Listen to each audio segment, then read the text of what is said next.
Leaving.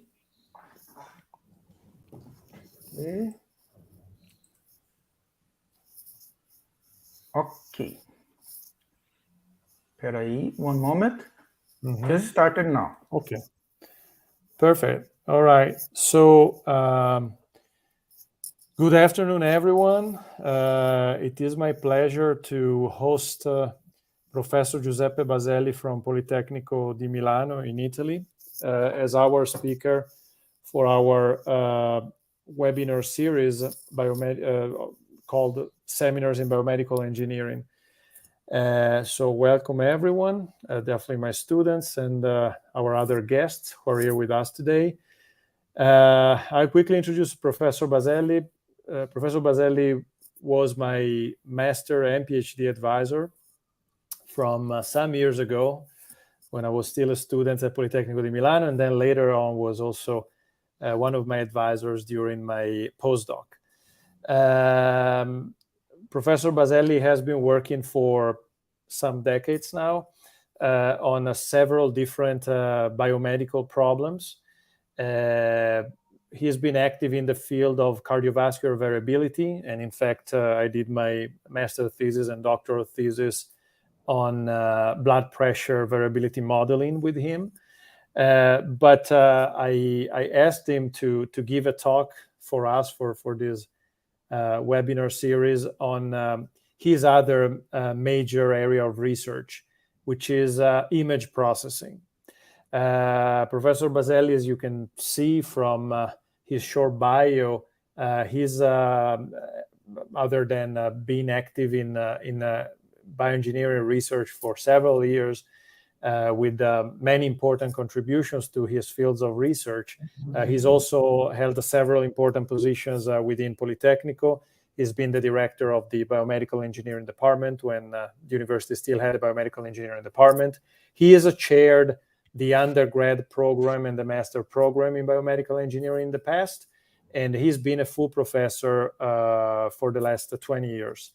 So today I'm very honored that Professor Baselli accepted my invitation to tell us a bit about the most advanced nowadays techniques to analyze medical resonance imaging data to assess cerebrovascular flows, which is an area that encompasses both of his main research interests, imaging, which in fact is the subject of today's presentation, as well as cardiovascular variability. So, Beppe, as I called you, of course, Professor Baselli, I think I said all the necessary information. I will leave you the floor. Thank you again for being with us today. Thank you, Federico, for this very nice presentation. And yes, really, indeed, the topic I'm going to introduce you to today is something which is putting together my two main interests, which were in my early scientific life and the next up to today, the cardiovascular regulation mechanisms. Now, in this case, moved to the cardiovascular regulation affecting the cerebrovascular circulation and the analysis of images. I mean, the common part methodologically is this. It is mainly processing and modeling either of signals or of images. And really, we had very nice research programs with Federico Letti when he was in Italy and also afterwards. Well, today's topic is real-time phase contrast MRI. Phase contrast MRI is a way by magnetic resonance imaging of measuring flows into veins, arteries, and even some more difficult flow to measure, which is that of the cerebrospinal fluid inside our head. And What I'm going to do by a tutorial point of view is give you just a brief introduction to magnetic resonance imaging. Because it is really a fascinating way of imaging, not so easy to understand. The collection of data is quite strange in magnetic resonance imaging. I have a course in which I dedicate about, say, more than 25 hours to magnetic resonance imaging. So in a few slides, I will just give you a flavor of what it is. Next, the nice thing of MRI is that little by little, researchers were able to exploit the anomalies of MRI, what you really don't want to have in an image, like artifacts, to convert them in new information. And this, one of the examples was the high sensitivity of magnetic resonance to movement, which in the first years created huge artifacts that they wanted to eliminate. Well, they were able to eliminate them when it was needed, but they were able to emphasize them in order to measure the velocity of blood, for instance, so blood flow. And an evolution of the last years is permitting us to sample a signal with sufficient number of samples per heartbeat in order to look at the changes of flow from beat to beat. So I'm back to my old life of beat to beat variability, because your pulse, your heart rate is not fixed. It's continuously changing, for instance, with respiration. And this is absolutely important. A healthy person is a person who has more variability than a person with cardiovascular problems. That's incredible, but yes, this is the case. We need variability to regulate. And some basic physiology related to the observed data. So back to physiology, the basic physiology which I'm teaching in another course, which is called Physiological Control Systems, in which very basic physiological models are recalled. And next, the take-home message of all of this. Magnetic resonance had a tremendous success for one reason. It is able to contrast the soft tissues. X-rays in a CT scanner are passing through the soft tissues, finding a density which is almost that of water. So there is a poor contrast in the soft tissues. Conversely, the MRI is able to make the protons which are composing the water. One proton is the nucleus of hydrogen 1, the common hydrogen. So water does have two hydrogens, H2O, two hydrogens and one oxygen. So two protons that can resonate. And all the organic molecules are full of hydrogen. And so you can see here inside a magnetic resonance scanner the capability of emphasizing the heart, the brain, the liver, the ducts into the liver, the spinal cord, the abdomen, etc., etc. So how does it work? Well, the main components of an MRI are actually three. Beyond all the stuff to make computations, to control, etc. But the real hardware is just three components. A big magnet, which creates a huge magnetic field here, horizontal in the same axis of the bed, which goes inside with the patient. And this is creating dipoles from the protons and make them resonate at a very specific radio frequency. So we need radio frequency coils, antennas, which are able to excite the protons at that specific frequency for that specific system, and next to capture the response of the resonating atoms, the nuclei, which are bound to molecules. And so we get information exactly from the structure of the living matter with the magnetic resonance signal. But this is just a chemical physical analysis. We must localize the signal in order to reconstruct images.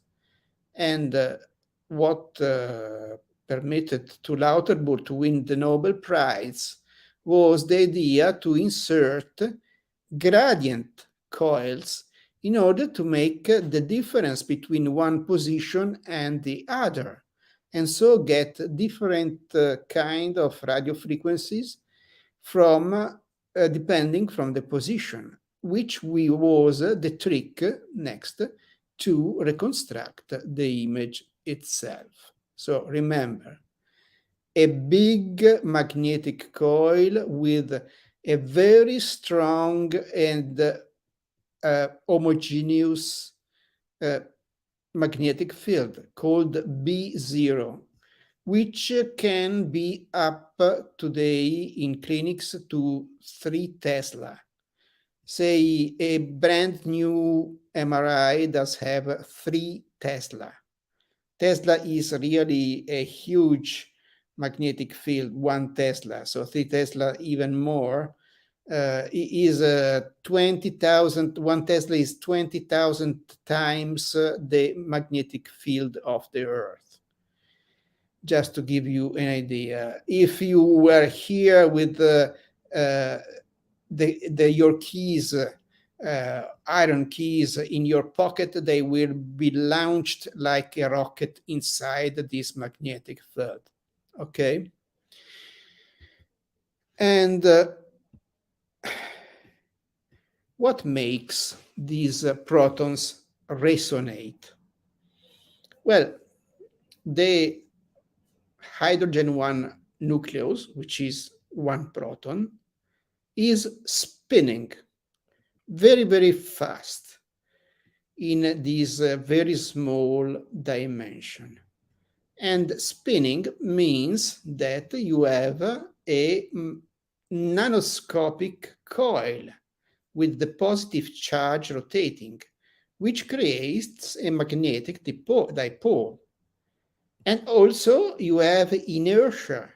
The rotation will keep its inertial angular momentum, I, in the same direction, does not like to change direction. So when the protons are free, bound to their molecules, but free on a magnetic point of view, they have random orientations, which means, that nothing is created, no magnetization is created. If you switch on this very strong B0, which conventionally we put in the Z direction,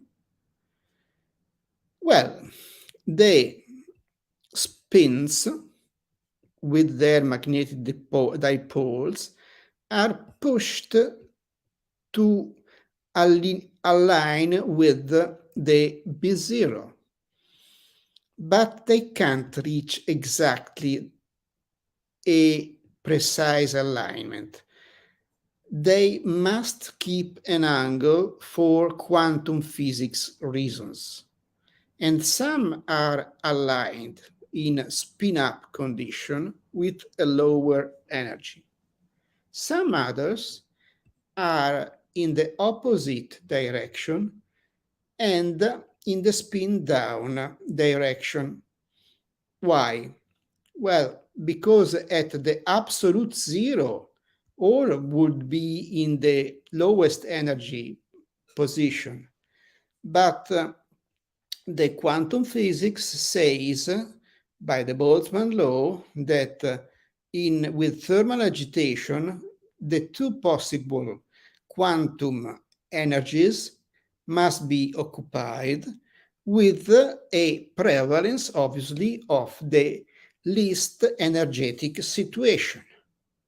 So the net result is a net bulk magnetization directed as B0.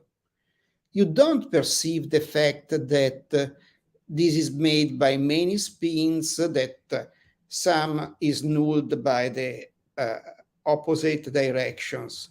You perceive just the bulk magnetization, which is almost impossible to measure. But if excited by the radio frequency, it will give its signal. And the reason why is that all these spins are precessing with a very precise frequency, which is called the Larmor frequency. Why this precession? Because a spin like this spin toy rotating is not allowed to go in the direction of a force, but must, for the law of mechanics, have a precession in the direction opposite to its spinning. That's why it's called precession. And this for a gyroscope or a spin toy is not going to last for much because of friction. But there is no friction in the world of protons. And so they are going on with this precession all at the same Larmor frequency, which is determined by the ratio between the mechanical momentum, angular momentum, and the magnetic dipole multiplied by the strength of the magnetic field. So it is something which is inherent to the fact that we are exciting protons and to the fact that our MRI has been built at 1.5 Tesla and will never change, or conversely 3 Tesla. 1.5 Tesla will give you 63.9 megahertz of radio frequency. So this is the radio station on which you are transmitting and communicating with the protons. If you have bought a brand new 3 Tesla MRI, this will be exactly the double of radio frequency. And so this is the carrier by which you communicate, much like when you move the buttons on your radio and you search for a radio station, you must be exactly at the frequency of the radio station. So, going, I don't know why, but this is everything is changed loading in this program. Anyway, for those interested with quantum mechanics, the explanation in quantum mechanics is that the delta energy between the spin up condition and the spin down condition is exactly that determined by the Planck's law. Delta energy equals h times the frequency of the electromagnetic wave. You may have heard this law as energy equals h times nu. Normally in quantum physics, the frequency of vibration of electromagnetic waves like photons is called nu. Here it is the Larmor frequency. So everything is incredibly linked.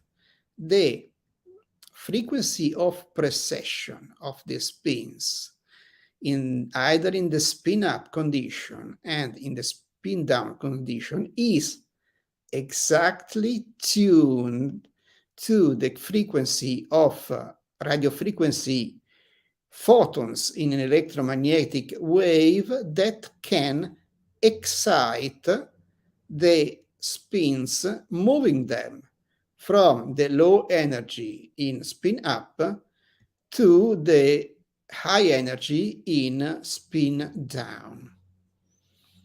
And I mean, this is all more or less the quantum physics you must to know, not to understand, but just to know about the nuclear magnetic resonance basics. Because after that, in the end of the day, when you have understood that both for classical mechanics and quantum mechanics, this processing system can be excited only by that specific radio frequency, you can forget of that and just reason on the bulk magnetization M of the material.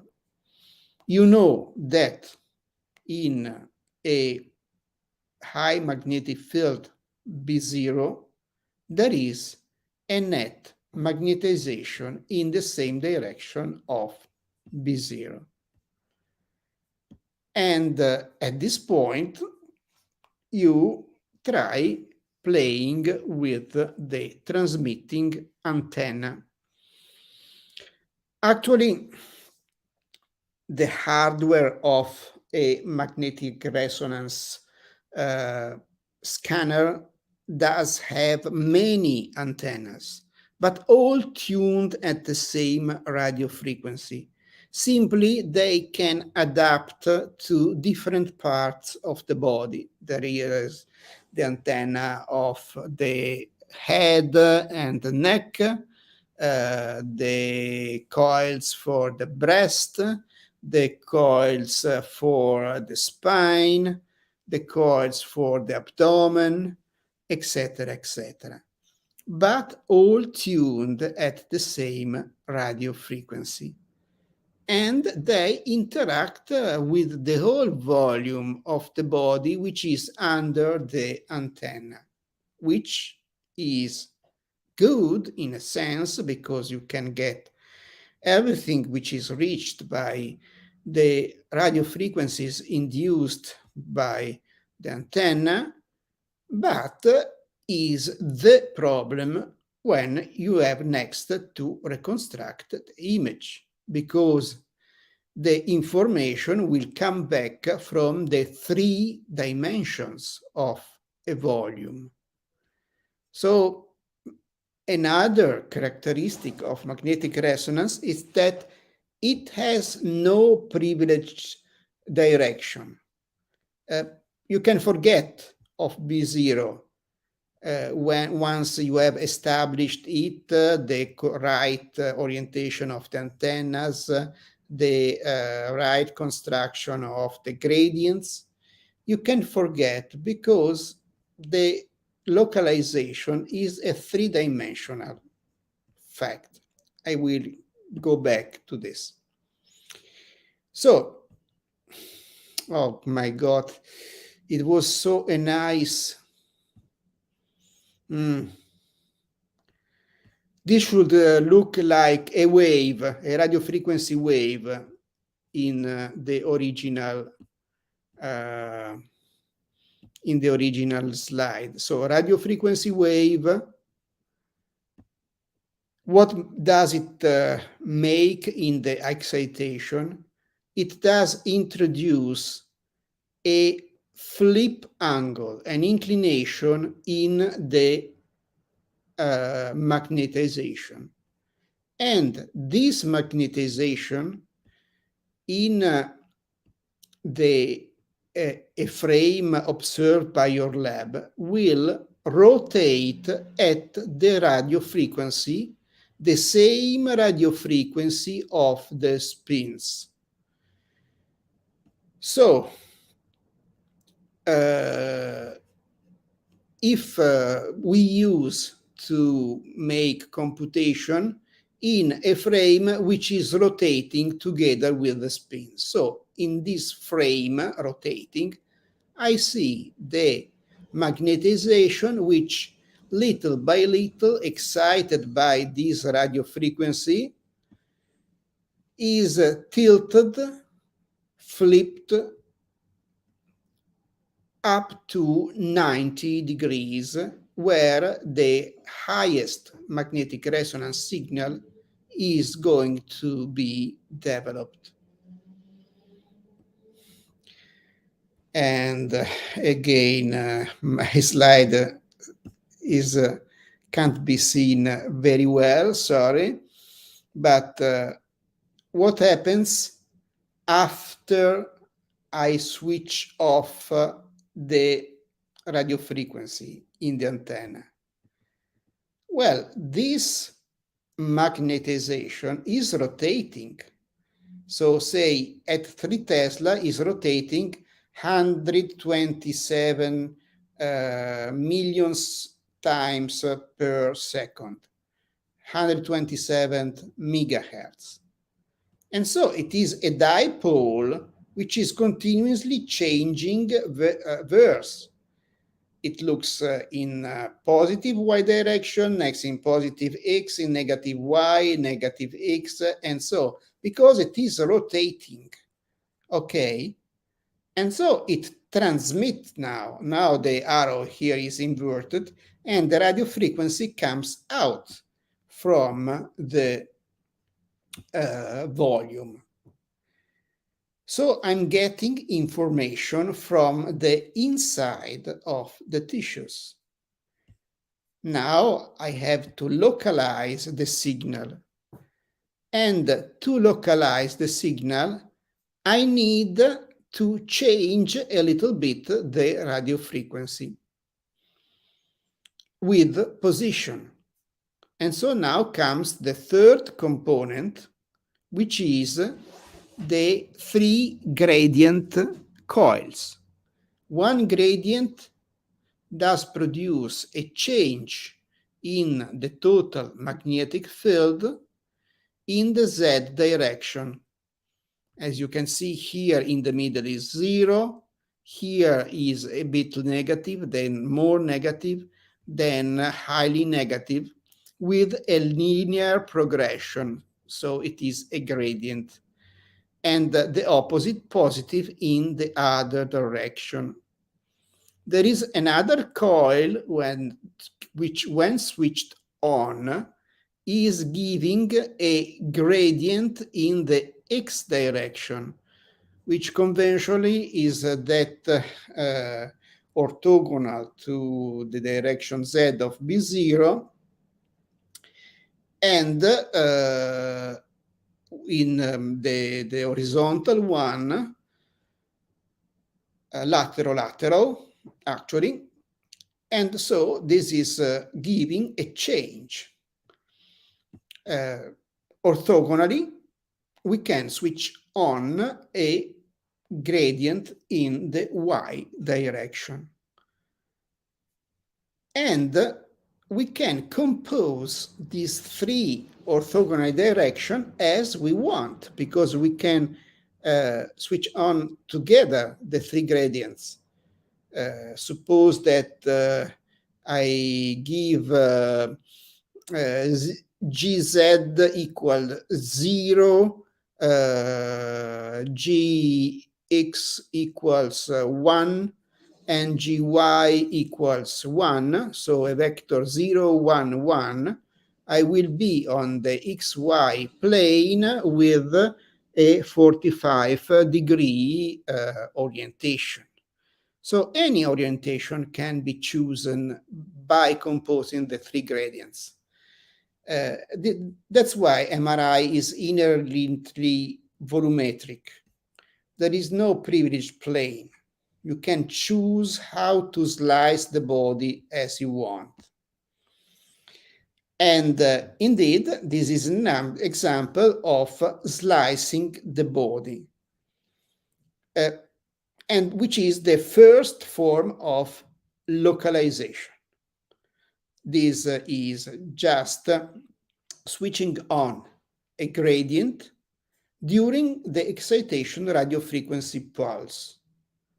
In this case, you will excite only the plane which is tuned to the radiofrequency of excitation. The rest, even very close radiofrequencies, will not be excited. So you choose a slice, and this slice can be transversal, can be sagittal or coronal. It does depend on which gradient you switch on, or which combination of gradients. Next, on the plane, I go very, very fast here. You have two ways to distinguish the other two coordinates. One is the most intuitive. If you switch on a gradient during the sampling of the signal, you will have different radio frequencies in different parts in that directions. So on one side, you will have a low radio frequency. On the other side, you will have a higher radio frequency due to the gradient. And this permits you the localization. The third way is less intuitive and is something which should happen in between the excitation and the readout.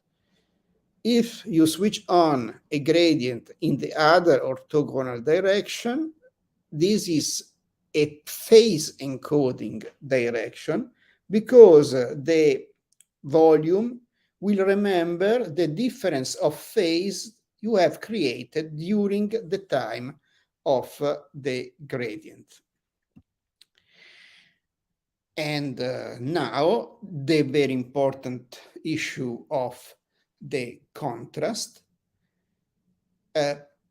which permits you to have differentiation between the soft tissues depending from the concentration of the protons at first, the proton densities. But you can weight the density, say, of water, more or less, with other two relaxation time independently. One is the relaxation time T1 to recover to the stationary condition between one excitation and the next. And so if you don't give enough time between one repetition of a pulse and the next, you will have a T1 waiting. The other is the vanishing of the signal during the time immediately after the excitation. The signal is going to vanish with another relaxation time, which is T2. So if you wait a little bit, who is vanishing faster is going to have a darker signal. Let's come, and these are the basic contrasts in MRI.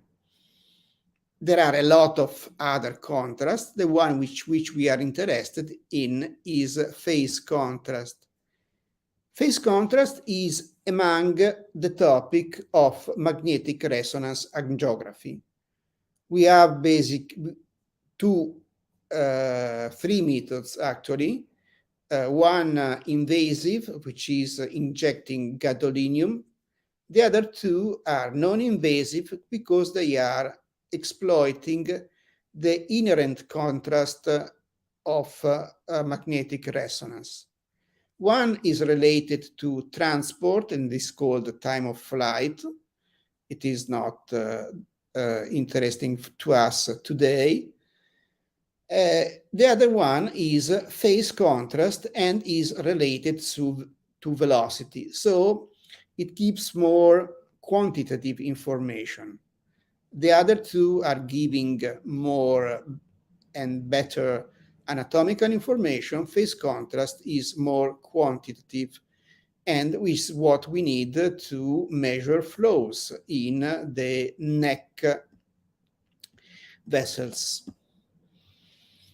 And it is related to the fact that we can apply in a period between the excitation and the readout a bipolar gradients again.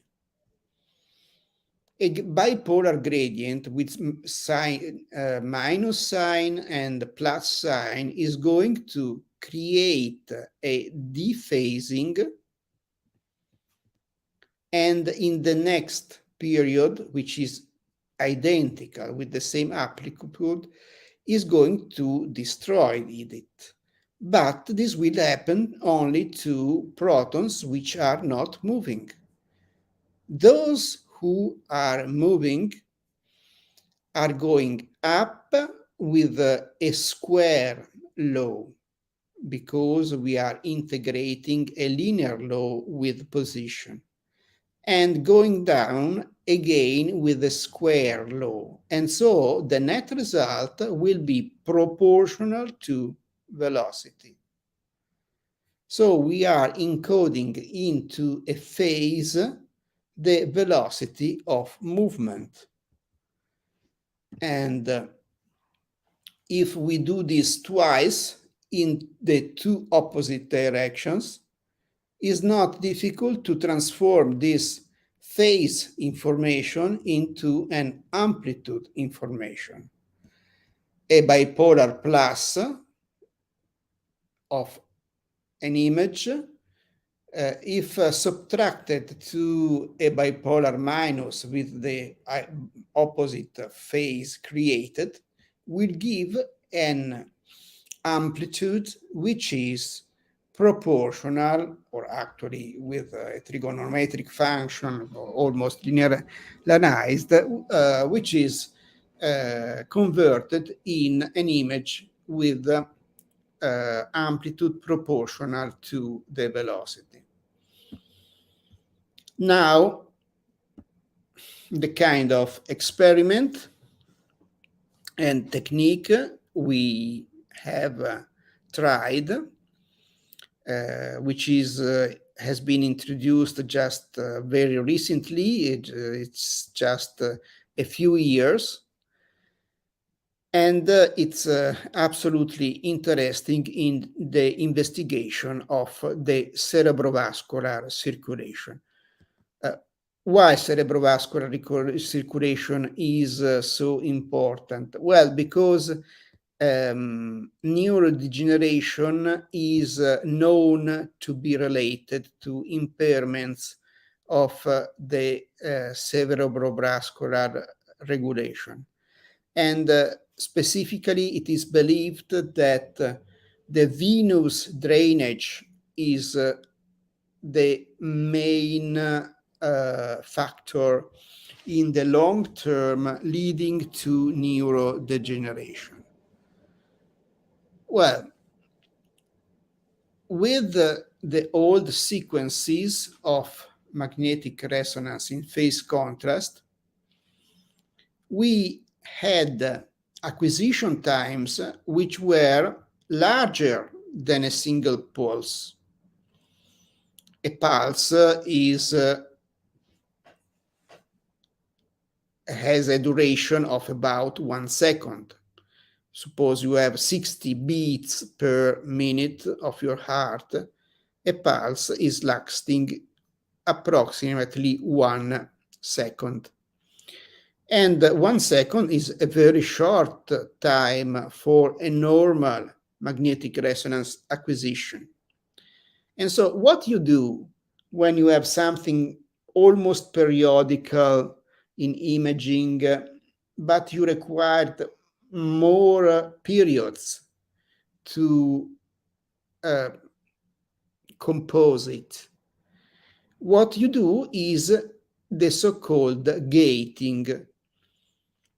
You measure the period of what's happening, you get different phases of the period, and afterwards you get the data and you put them back in the correct slot of the cardiac cycle phase from 0 to 100%. But clearly this is the pulse of artery, a pulse of vein, pulse of the cerebrospinal fluids, which are averaged over several cycles. With something very, very fast, which can sample at more than 10 samples per second, actually close to 20 samples per second, you can get really pulse by pulse the flow in the internal carotid artery, in the internal jugular vein, and in the cerebrospinal fluid at the neck level. And you can see strangely that everything is pulsating in the cerebrovascular circulations. Veins normally do not pulsate, but the reason is that of the Monro-Kelly doctrine, by which the arteries are giving a water hammer stroke into a volume which is fixed. And so when there is a pulse wave coming in, there must be an equal pulse wave coming out, partially by the veins and partially compensated by the cerebrospinal fluid. And so, thanks to the MRI techniques, everything has been moved in this slide. Anyway, we were able to put a slice here. You can see exactly the procedure of slice selection. Here at the neck, we needed one acquisition both for the internal carotid arteries and the internal jugular veins, because they could be collected all together in the same slice and with a similar parameter, which is called velocity encoding, which does depend on the highest velocity you must be able to sample. For the cerebral spinal fluid, we choose a similar slice, but it was not possible to have it all together because it had different parameters. And here you can see this yellow line is a little bit tilted on the back and passing in the middle of between the parietal and the occipital region, and is this slicing. Here you can see the point where it has been sliced, the superior sagittal sinus, so a big venous vessel inside the skull. You can see the importance of having sections as you want in the MRI. So how did we process the signals? First of all, we had to derive the values by segmenting frame by frame. Obviously, the segmentation was propagated for all the frames. We had recordings of 1 minute each, so about 120 frames. And in each frames, we derived the internal carotid artery, the internal jugular vein, etc. And so we got the signals we wanted with this good sampling. The same was done with the acquisition of the cerebral spinal fluid. Here around the spinal cord in this region. And these are the oscillation of the cerebral spinal fluid. And this is for the superior sagittal sinus. For a comparison, in all these recordings, we had also the the finger plethysmography, to have the pulse from another source to be sure that it was the pulse, and also from a thoracic belt, the respiration signal to be sure that these modulations are really the respiration. And what we found was a drop of mean arterial and venous flow when the respiration was augmented, which was really interesting. I mean, the processing is just computing a mean value here, so nothing very complicated. But as you can see, we were seeing that with more respiration, the cerebral autoregulation is responding against a chemoreflex, decreasing the amount of blood which is necessary. And this is happening in the internal carotid artery, in the jugular vein, and in the superior sagittal sinus. Obviously not in the cerebral spinal fluid, which is just moving to and fro in between the skull and the spinal compartment to buffer the oscillations. Here, the best way to process the signal to observe this phenomenon was just a spectrum made on the sampled signal by a trivial periodogram. Here you can see the respiratory peak with free breathing, the heart rate, the second harmonic of the pulse, the third harmonic. If you pass to paced normal breathing, which is more respiration actually, because you are constrained to be keep an ordered respiration, which is bringing more gas exchange. You notice that the respiratory peak is increased, and also because of the synchronization with the movements of the thorax, with the cerebrovascular transport. And with paced deep breathing, the synchronization is even more evident. And this is the statistics. And quite interestingly, this is the important physiological point, the main increase was exactly in the venous compartment. Why? Well, because we will see next that the veins are more related to the thoracic pump than the arteries.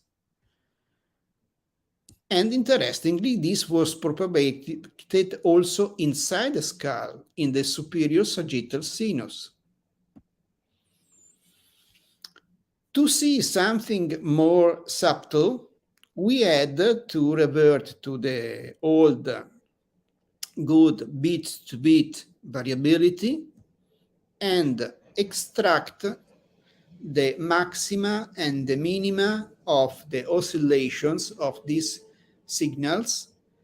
The minimum, obviously, for the arteries is the systolic, while for the veins, which have the opposite sign, this corresponds to a maximum, well, minimum absolute sign. In accordance with the Morrow-Kelly doctrine, you can see that they are opposite in sign, but with the same phase.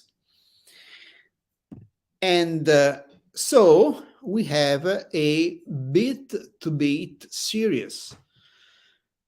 And it's difficult to explain you why, but I was absolutely enthusiastic to see that in these beat-to-beat variabilities, we found a sign of Meyer waves, which are slow waves, they are lasting 10 seconds longer than respiration, actually 3 times longer. Respiration, and obviously we didn't observe here the effect of the cardiac cycle because it was removed by taking just the changes from beat to beat. Clearly, in the paced and forced respiration, everything was just respiration. And all my signs have been deleted. Okay, here we are. Very nice, this result, which shows that the effect of these low frequencies, which are most probably called Meyer waves, which are most probably related to vasomotion, were seen in the diastolic series, which should the series most affected by vasomotion. And so the conclusion, okay, I make it short here, was, look, this is a very nice method to investigate cerebrovascular control, giving us precise measures of the flows, both at the cervical level interchanged between the intracranial compartment and the spinal compartment, but also inside the skull itself in the intracranial compartment. And the big effect of respiration, a chemoreflex on the average values, and possibly the effect of vasomotion also in the cerebrovascular bed. Here are the acknowledgements for those helping us in having the Siemens for having this sequence, Alpering for helping us in setting the sequence, and the study was done in cooperation with a big rehabilitation center in Milano, Fondazione Don Carlo Gnocchi. Just a couple of slides of physiological modeling. I do not want to go deep into them, but just to say that when we interpret this data, we go back to physiology. First of all, we must remember that we have an autonomic nervous system, either sympathetic or parasympathetic. They are almost everywhere in parallel, and which is regulating in feedback loops by reflexes all the vital functions, and particularly the the cardiovascular functions, and in this case, the cerebrovascular functions. One is excitatory, the other one is the opposite. So sympathetic is for fight, flight, fright. The parasympathetic is activated when you sleep or when you digest. So they are one against the other, and their balance is absolutely important. They have completely different localization. The sympathetic is distributed here in the spine, while the parasympathetic is mainly in the brainstem. But let me just give a little bit more to this model. Studying this cardiovascular regulation, one of the main models is this one by Guyton, a very famous physiologist in the second half of the 1900s, who really established the main lobes of circulation. And this was together with, based also on the results of other physiologists like Starling. And Starling was the one who understood that the heart is an incredible machinery. The more you feel it, the more it pumps. Well, up to a certain point of the compensated heart. After that, the story does not work anymore. Okay, in a healthy person. But this limit is very, very high. We can do exercises which can, say, double our blood flow, and without coming to this limit. The fact is dramatic when one has an injured heart, so he or she has a heart failure, and so this line is moved towards the left. You have less margin for a compensated behavior. Anyway, given this law of the heart, Guyton said, okay, the more you fill the heart-lung compartment, the more it will pump. So, what is happening in the thorax within a few millimeters of mercury is absolutely important and independent from what happens downstream. So this is the so-called preload, which is influenced by the thoracic pressure, so by respiration, and even few millimeters of mercury of change are determining how much blood is returning, venous return, and how much blood is pumped, the cardiac output, almost independently from the afterload. So how high is your pressure in that moment? And this is absolutely important to save the heart and the lung for being overfilled by the blood, creating edema. So it is written in the physiology that respiration is highly influencing the venous return. And that's what we found also for the internal jugular veins and the superior sagittal sinus. And so why are we interested in this? Well, if you want to prevent neurodegeneration or try to stop it, rehabilitation, exercise, respiration are absolutely important beyond pharma. And so understanding these mechanisms can be a good point in order to, first of all, design exercises which are good for your brain. And next, to see if things are going better after a while by a quantitative method.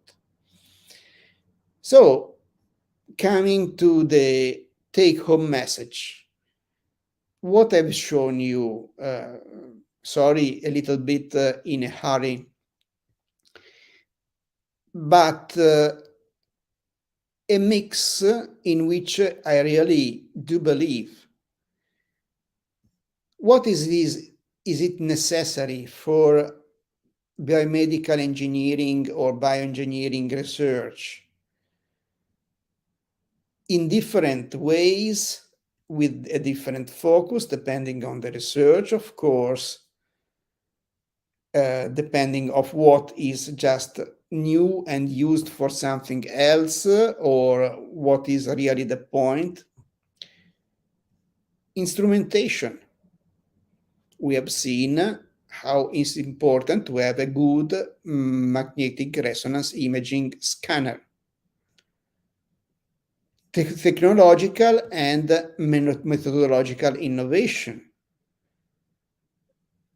We have seen how a new sequence can permit to see something which was not visible ahead. How one beat is different to the next, also in cerebrovascular circulation. You need to collect data and have experiments cooperating with biomedical, clinical, or biological counterparts. An engineer which wants to do everything alone probably would poorly understand what he has under his or her eyes. And finally, biological and or physiological basis. Put together information from the background, and I started with a sequence which was born a few years ago, and I ended up with the Guyton's model, which was born in the 1950s or so. So a lot of time ago. Both the innovation and the background are necessary for this scopus. Okay.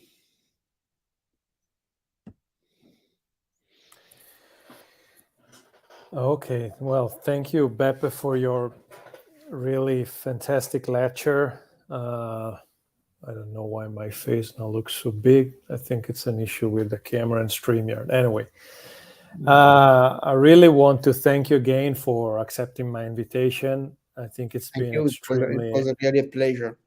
Yeah. The bad news for you is that this one won't be the last time that you'll hear an invitation from me, because it was such a very good and broad lecture that I believe that our students had the chance to learn a lot of things. And if you just allow me a couple of comments for them, as I used to do after these webinars, yes, to complement what actually was the object of your very last slides, especially the last slide. So I always try to emphasize how important and unique is the background of a biomedical engineer, due to the fact that we mesh an in-depth technical knowledge, for example, in this field, image processing, okay? To give the specific example, with merge and mesh this knowledge with biological knowledge. That what makes biomedical engineers unique. But at the same time, I think that we have already seen a few presentations. We will have more guests in November. We always have to remember that biomedical engineers are intrinsically used, biomedical engineer is intrinsically a multidisciplinary figure. And in fact, let's never forget that we have to work together with medical doctors, biologists. I think today's presentation for you was an opportunity to see how important is the physics and behind a technique. And then there's the component of instrumentation. And as Professor Baselli said, it is crucial to have a good magnetic resonance equipment to make this work. So this is just a comment to complement what you had already commented on in depth. But that's always good for our students to remember the uniqueness of the combination of these skills, expertise, knowledge. So, of course, I would like to encourage our students to write their questions or comments or curiosities in the YouTube chat here. So I will wait for them to let us have some of their questions and comments. In the meantime, I will start our discussion. We don't want to keep you around for too long. It's already very late there, and I really appreciate that you were available at this time of the day, this hour of the day for you. No, But it's anyway, not a problem. No, I know. I have other guests from Europe who actually asked to do a little earlier, so it was really nice of you. Anyway, I think what was really interesting of your data is that you use this flowmeter, this flow data in the cerebrovascular circulation, and you're able to show the influence of systemic as well as local stimuli, respiration on the one hand, for example, as a systemic synchronizer, and possibly the effect of Mayer waves, as you showed, which are of local origin. So, question is, and this is more about physiology, and as you very well pointed out, this approach enables you to better understand some phenomena that are physiological phenomena. And I wanted to ask you how you have you used, or other groups have used, this type of approach for describing pathological conditions as well. If you have an example just to show us that you can use this approach to better understand physiology, but you can also use these approaches in some specific disease, if any. Okay, so this is the first question I have for you. Yes, thank you. The debate is really huge, because the problem of neurodegeneration is that is silently grows up through the years, and when it bursts out is too late. You can just slow it down, but you can never recover. And there is a lot of evidence that multiple sclerosis is for sure related to inflammatory agents. For instance, a virus infection, even a trivial one, herpes simplex, can increase the risk to develop multiple sclerosis, but with a lot of other factors. And there is a lot of evidence of some slow metabolic impairment. For instance, something which is investigated is the accumulation of iron in the cerebral tissue, in the white matter. And strangely enough, at the very center of any multiple sclerosis lesion, which they can appear, there are cycles of relapsing and remitting multiple sclerosis. And with a relapse, you find a new lesion which was not there. Well, these lesions are almost all around the ventricles inside the brain, but each of them has in its very center a small vein. Why? We don't know. And exactly in Italy, there was a big quarrel some 1 decade ago, because some physician said, well, there is so many evidence that an impairment of the venous drainage can be the smoking gun. Let's try to stent the veins coming out from the... And actually, it was a disaster as a result. But even worse, it was a mid disaster, because some patient had a temporary benefit from that.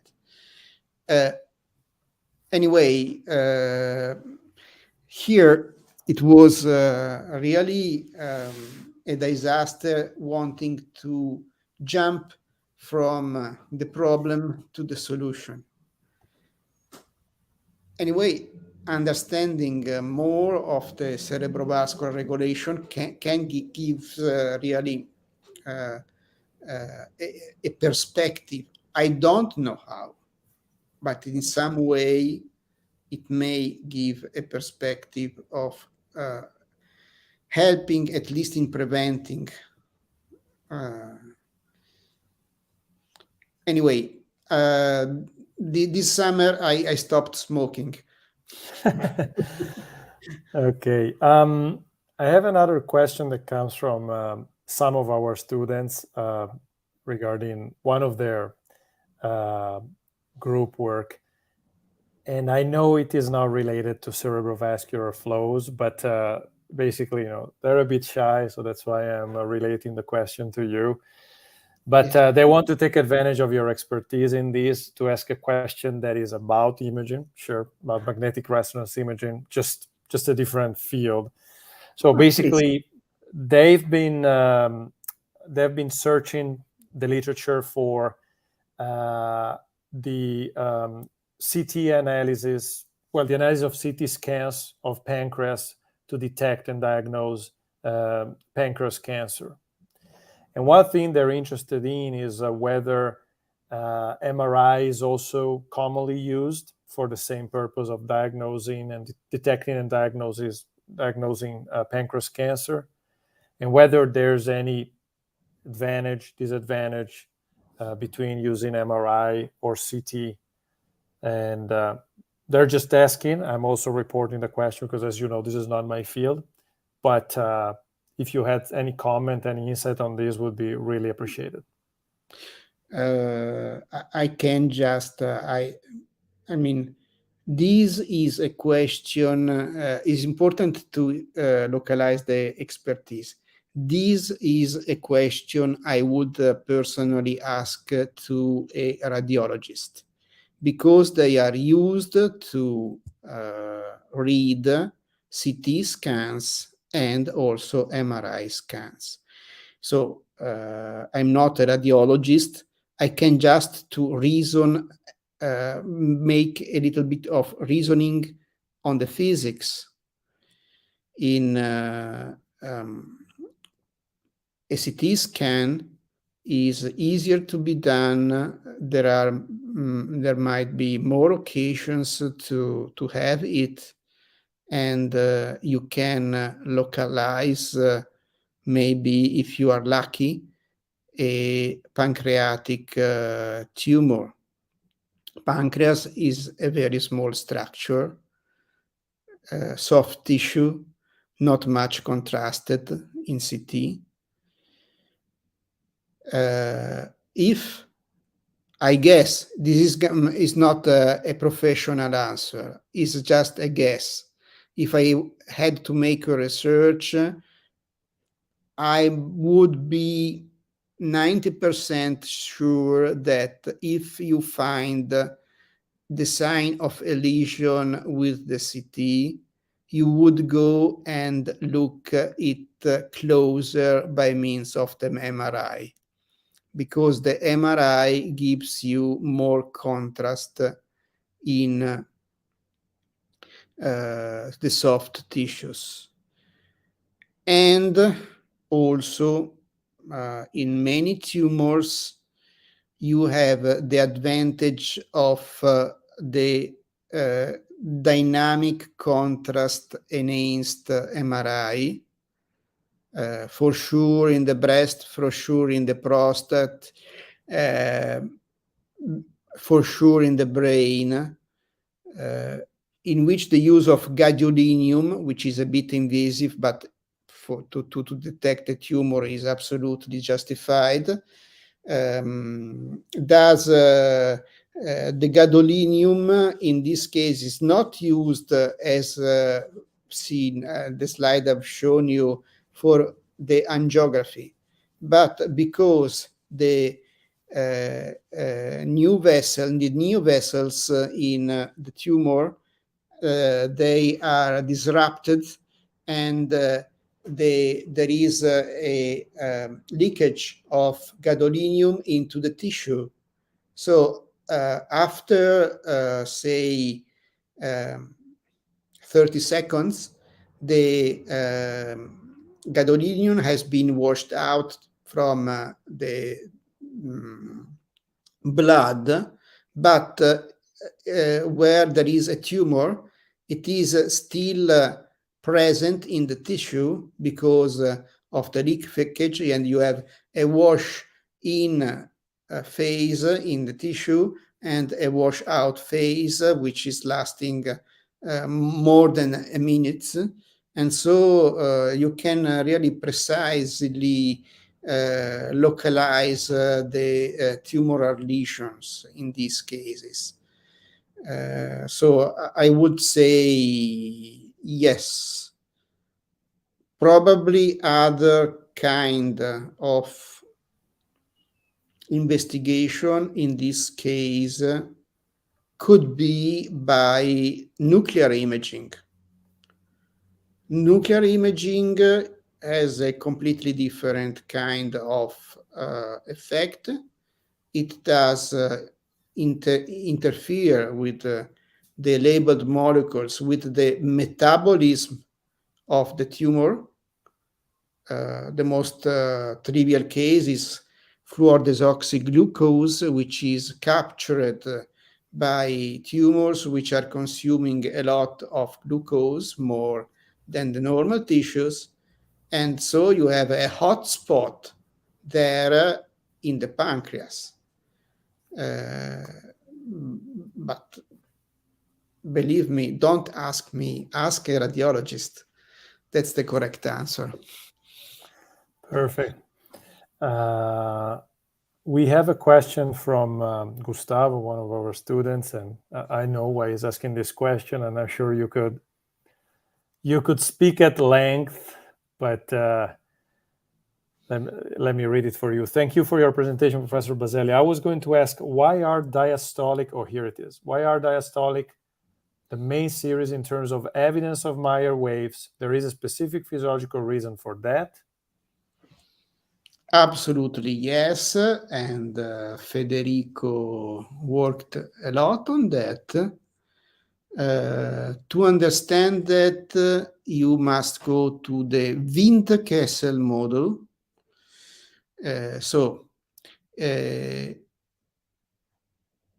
The heart contracts, the big arteries are filled up, but they have a big compliance. Next, the heart relaxes. If there wasn't this compliance, the blood pressure in our arteries would fall to zero, like in the relaxed heart. But there is the aortic valve, which does not permit this, and also the filling. So there is an R resistance, C circuit, compliance circuit, much like a capacitor, which is discharging slowly against a peripheral resistance. So when do you expect to, if the peripheral resistance is not fixed but modulated,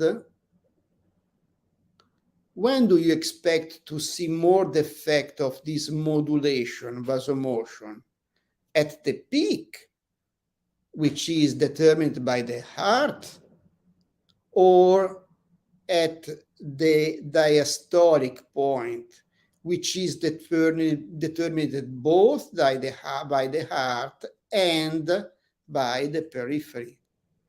So that's why it's absolutely reasonable that Meyer waves are always more evident in the diastolic pressure than in the systolic pressure. I'm saying pressure because for all my life, I've seen pressure and I didn't have the flow. Here, I had the flows and I didn't have the pressures. To have a complete model, you need both. But that's life. In this case, you are less invasive, not invasive at all, with flows, with MRI, while conversely, in the body, measuring flows is really a mess. So maybe that a study with phase contrast MRI also in the systemic vessels could be interesting on the point of view of regulation. Anyway, the answer is exactly the modulation of the resistance downstream is more seen in the low part of pressure and flow than in the peak.